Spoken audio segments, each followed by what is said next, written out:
আজকে যে সত্যি ঘটনাটা শোনাবো সেটা কেরলের কোট্টায়াম ডিস্ট্রিক্টের কন্যাকেরি নামের একটা এলাকা।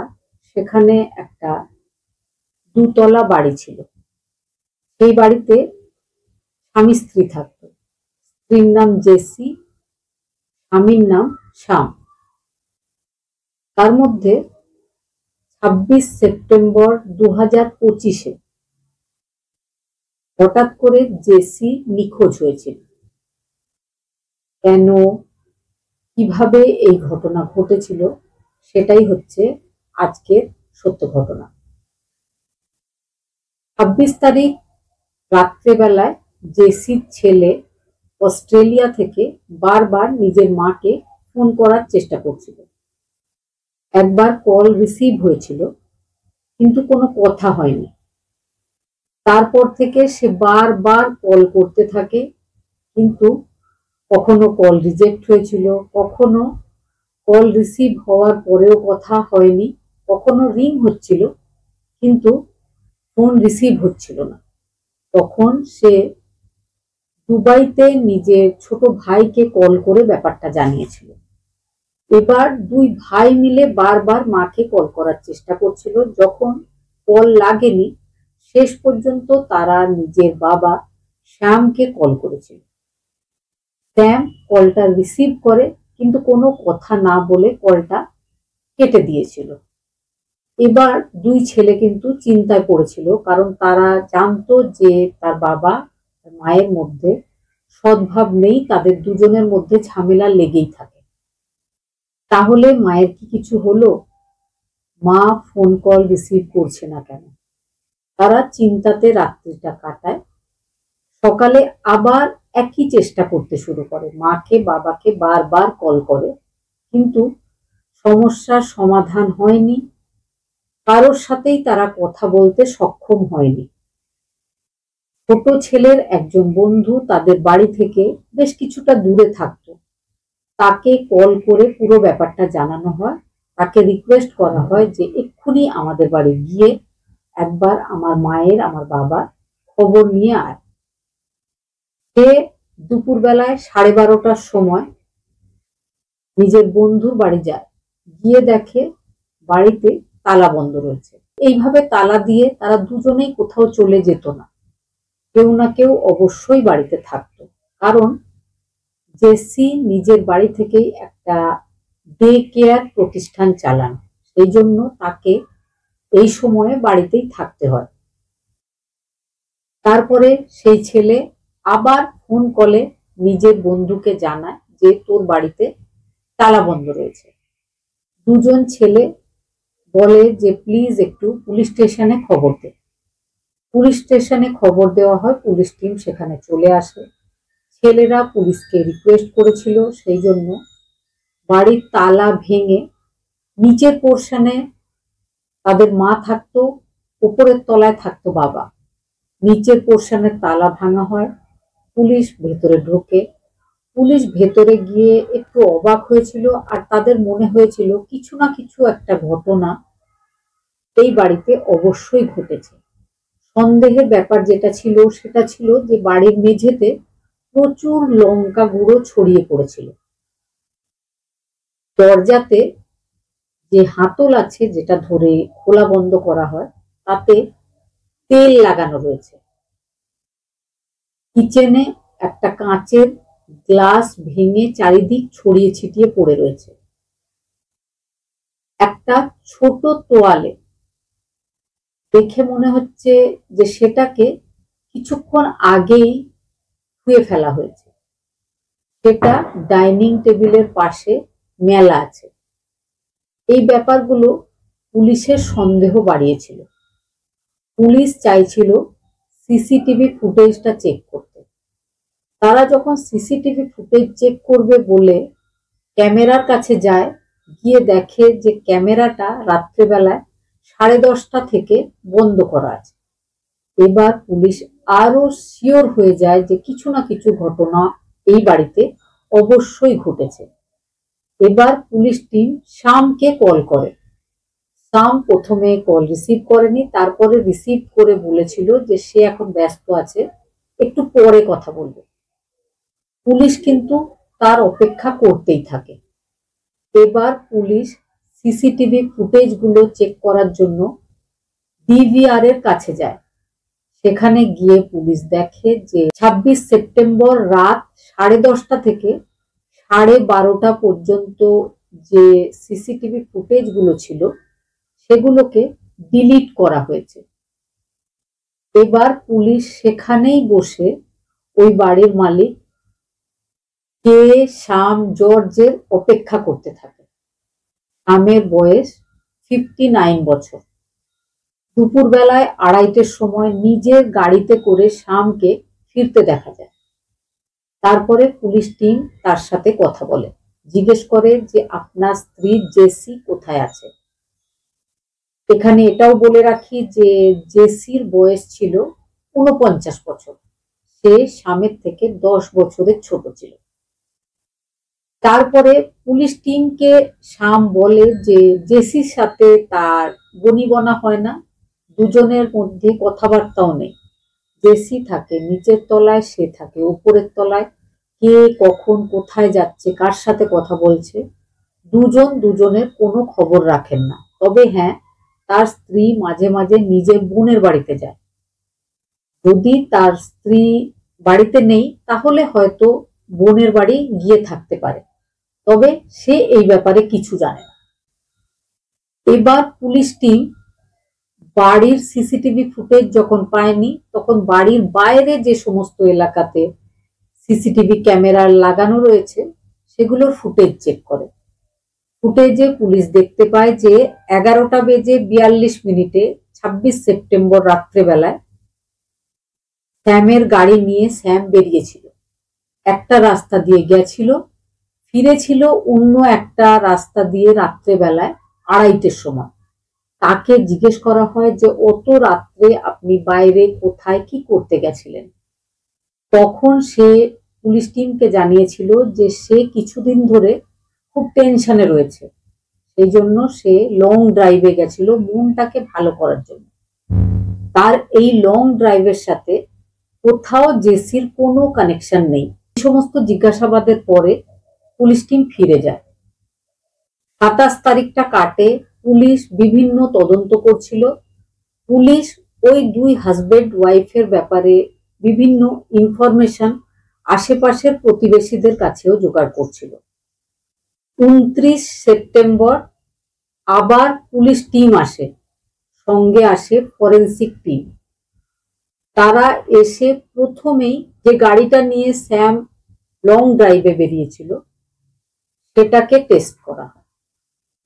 সেটা টেস্টে সেই গাড়ির মধ্যে কিছু রক্তের দাগ আর লম্বা চুল, যেটা ছিল জেসির চুল, সেগুলো যখন পাওয়া যায় পুলিশ টিম এবার শিওর হয়ে যায় যে জেসির হাজবেন্ড শ্যাম কোনো না কোনো ঘটনা ঘটিয়েছে জেসির সাথে, সেই জন্য আজ জেসি নেই। জেসির ফোনের লাস্ট লোকেশন চেক করা হয়। এমজি ইউনিভার্সিটির কাছেই তার ফোনটা লাস্ট অ্যাক্টিভ ছিল, সুইচ অফ হয়ে যাওয়ার আগে। 2 অক্টোবর পুলিশ টিম খবর পায় যে এমজি ইউনিভার্সিটি থেকে কিছুটা দূরে উডাম্বানুর এলাকায় মহিলার চটি, জামা কাপড় ইত্যাদি পাওয়া গেছে। পুলিশ টিম সেখানে চলে যায়। যাওয়ার পরে পুলিশ দেখে যে আকাশে প্রচুর শকুন, চিল, কাক ইত্যাদি উড়ছে, ভিড় করে রয়েছে। পুলিশ গিয়ে রাস্তার উপর থেকে প্রায় 70 ফুট ডিপে নামে খোঁজাখুঁজির পর একটা মহিলার ডেড বডি পাওয়া যায়। সেই মহিলাটাই ছিল জেসি। এবার জেসির ফোনটা খুঁজতে চাইছিল পুলিশ। এমজি ইউনিভার্সিটির কাছে যেটা লাস্ট লোকেশন দেখা গেছিল, আগেই বলেছি। পুলিশ টিম কিন্তু এবার অ্যারেস্ট করে জেসির হাজবেন্ড শ্যামকে। শ্যামের কাছে জিজ্ঞাসাবাদের পর সে জানায় যে সে জেসিকে চোখে লঙ্কা গুঁড়ো ছিটিয়ে সেই যে টাওয়েলটা মেলা ছিল সেটা দিয়ে শ্বাস রোধ করে নিজের স্ত্রীকে মেরে ফেলে নিজের গাড়িতে পেছন সিটে রেখে নিয়ে গিয়ে রাস্তার উপর থেকে নিচে গভীরে ফেলে দিয়েছিল। সারাক্ষণ কিন্তু সেই ফোনটাও ছিল তার গাড়িতেই রাখা। আরো একটু পরে এমজি ইউনিভার্সিটির কাছে একটা খাল বা একটা ডোবা, একটা ডিপ কুয়ো বলা যায় যেটাকে, সেটার ভেতরে ছুঁড়ে সে নিজের স্ত্রীর মোবাইলটাও ফেলে দিয়েছিল। এই ব্যাপারটা যখন পুলিশকে সে জানায়, তখন পুলিশ টিম ডুবুরি নিয়ে সেখানে যায়। ডুবুরিকে জলে নামানো হয়। অনেকক্ষণ সেই ঠান্ডা জলে তল্লাশি চালানোর পর ডুবুরির দল ওই ফোনটা উদ্ধার করেছিল। প্রায় 50 ফুট ডিপ গর্তে ফোনটা ছিল, সেটা উদ্ধার করা হয়। তারপরে সেটাকে ঠিকঠাক করে সেখানকার সমস্ত মেসেজ, সমস্ত ফটো ইত্যাদি রিকভার করা হয়। মেসেজে দেখা গেছিল জেসি নিজের এক বান্ধবীকে কয়েকদিন আগে মেসেজে জানিয়েছিল যে তার হাজবেন্ড তার সাথে খুব খারাপ ব্যবহার করছে, আর হাজবেন্ডকে দেখলে তার ভয় লাগছে, তার মনে হচ্ছে তার হাজবেন্ড তার কোনো ক্ষতিও করে ফেলতে পারে। এই সমস্ত ব্যাপারগুলো দেখার পরে তার জেসির হাজবেন্ডকে অ্যারেস্ট করা হয়, জিজ্ঞাসাবাদ করা হয়। জেসির কিছু আত্মীয় স্বজন, জেসির ছেলেদেরকে, প্রতিবেশীদেরকে জিজ্ঞাসাবাদের পরে যে ব্যাপারগুলো সামনে এসেছিল, এবার আমি সেগুলো বলবো। জেসির হাজবেন্ড স্যামের একটা অবগুণ ছিল, সে সব সময় একাধিক মহিলাতে আসক্ত থাকত। সে মাঝে মাঝে বিভিন্ন ধরনের মহিলার সাথে রিলেশনশিপ তৈরি করত। এক সময় একাধিক মহিলার সাথে সে সম্পর্কে জড়িয়ে থাকত। এই ব্যাপারটা জেসি নিজের বিয়ের পরেই জানতে পেরেছিল। আর বিয়ের সেই প্রথম জীবন থেকেই তাদের দুজনের মধ্যে বাইরের মহিলাদের নিয়েই অশান্তি চলতো। জেসির সাথে জেসির হাজবেন্ডের লাভ ম্যারেজ হয়েছিল। 1990 সালে জেসি ছিল একজন স্কুল টিচার, আর জেসির হাজবেন্ড ছিল একজন আইটি কর্মী। জেসির হাজবেন্ড মিডল ইস্টে, সৌদি আরবে কাজ করত। জেসি আর জেসির হাজবেন্ডের মধ্যে প্রেমের সম্পর্ক ছিল প্রায় 4 বছর ধরে। 1994-এ জেসির সাথে স্যামের বিয়ে হয় সেন্ট মেরি চার্চ, কেরালাতে। জেসির বাড়ির লোকজন চাইতো না যে স্যামের সাথে জেসির বিয়ে হোক, কারণ স্যামের এই যে বদঅভ্যেস, মহিলাদের নিয়ে তার যে এই আসক্তি, এই ব্যাপারটা তারা খবর পেয়েছিল, সেই জন্য তারা চাইছিল না যে জেসি তার সাথে বিয়ে করুক। কিন্তু জেসি সেই সময় স্যামকে ভালোবাসতো। স্যামের কোনো অবগুণ তার চোখে পড়েনি। সে বাড়ির লোকজনের অমতে 1994-এ বিয়ে করেছিল স্যামের সাথে। বিয়ের পরে স্যাম তাকে নিয়ে চলে গেছিল সৌদিতে। সৌদি আরবে বেশ কিছু বছর তারা ছিল, তাদের 2টো ছেলেও হয়। বর্তমানে জেসির বড় ছেলে অস্ট্রেলিয়াতে থাকে, আর ছোট ছেলে থাকে দুবাইতে। সেখানেও থাকাকালীন বিভিন্ন মহিলাদের সাথে সময়ে সময়ে স্যামের সম্পর্ক তৈরি হয়েছিল। এই সম্পর্ক নিয়ে একবার তাদের দুজনের মধ্যে, মানে স্বামী স্ত্রীর মধ্যে কথা কাটাকাটি, তর্ক ঝগড়া হয়েছিল। জেসিকে জেসির হাজবেন্ড তালা দিয়ে আঘাত করে হসপিটালাইজড করে দিয়েছিল, কিন্তু ডাক্তারকে বলেছিল যে জেসি বাথরুমে স্লিপ করে পড়ে গেছে। জেসিকে 2 মাস হসপিটালে থাকতে হয়েছিল, তাকে ভেন্টিলেশনেও থাকতে হয়েছিল। অনেক চেষ্টার পরে ডাক্তাররা তার প্রাণ ফিরিয়ে দিয়েছিল, সে আবার বেঁচে উঠেছিল। কিন্তু সে প্রপার ওয়েতে কখনোই নিজের হাজবেন্ডের বিরুদ্ধে কোনো পুলিশ কমপ্লেন করেনি। 2008 সালের পর তারা ইন্ডিয়া ফিরে এসেছিল।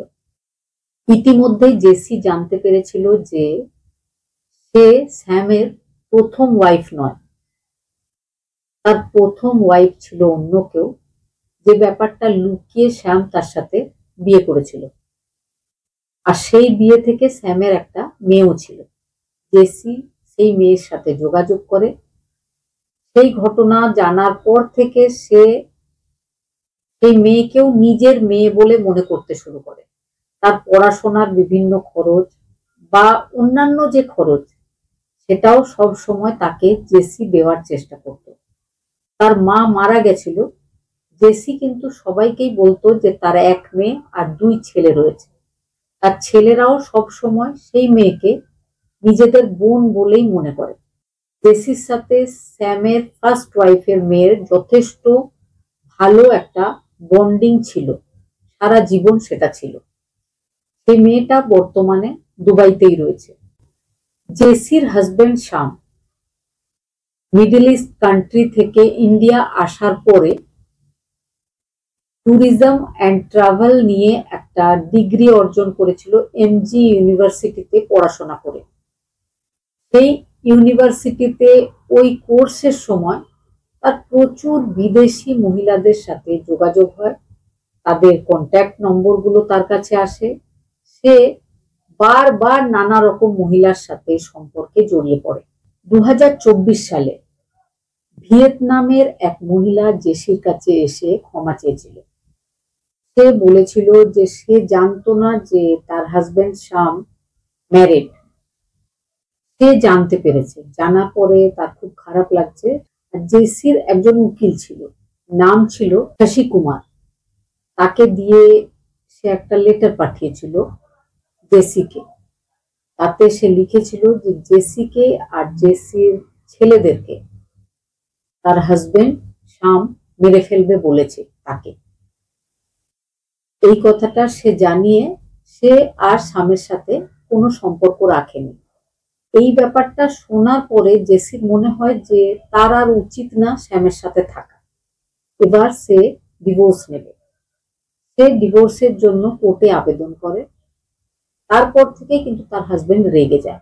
রেগে যাওয়ার আরো একটা কারণ, যেটা তার হাজবেন্ড বলেছিল বা যেটা নিয়ে সে চিন্তায় ছিল, কারণটা হচ্ছে যে সে পুলিশকে জানিয়েছে যে জেসি ডিভোর্স চাইছে। ডিভোর্স চাইছে মানে যেহেতু তার হাজবেন্ড শাম এখনো কর্মরত, তাহলে তাকে জেসিকে অ্যালিমানি দিতে হবে, হয়তো মাসের একটা খরচও দিতে হবে।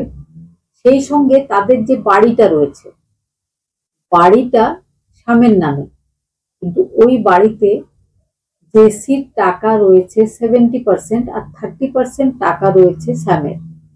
বিভিন্ন কাগজপত্র বা জেসি যে টাকা দিয়েছে তার সব প্রমাণ জেসির কাছে রয়েছে। তার মনে হয় জেসি যদি ডিভোর্স নেয় তাহলে কিন্তু সে ওই বাড়িতে হয়তো থাকতেও পারবে না।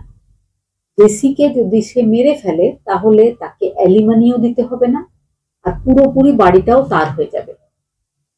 বর্তমানে জেসির হাজবেন্ড শামের সাথে একজন তেহরান, ইরানের রাজধানী তেহরানের এক মহিলার সম্পর্ক শুরু হয়েছে।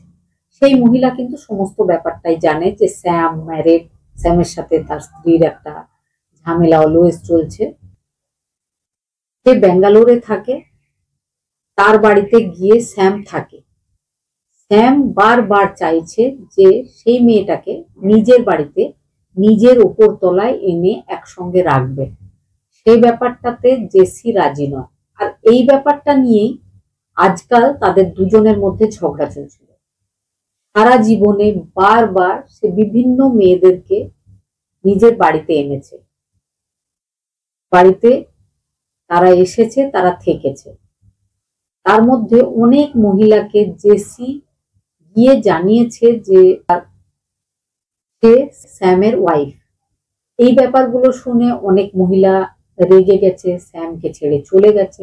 স্যাম কিন্তু সব সময় সব মহিলাকে বলেছে যে সে একজন সিঙ্গেল পার্সন, সে বিয়ে করেনি।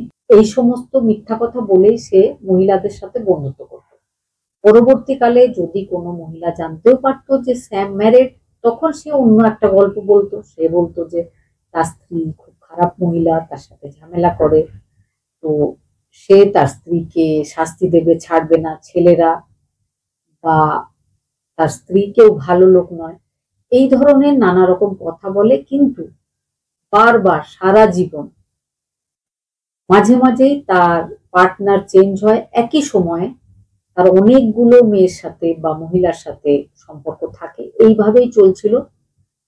ব্যাপারটা এতটাই বাড়িয়ে তুলেছিল শাম যে 2015-র পর তার স্ত্রী তার সাথে আর থাকতো না।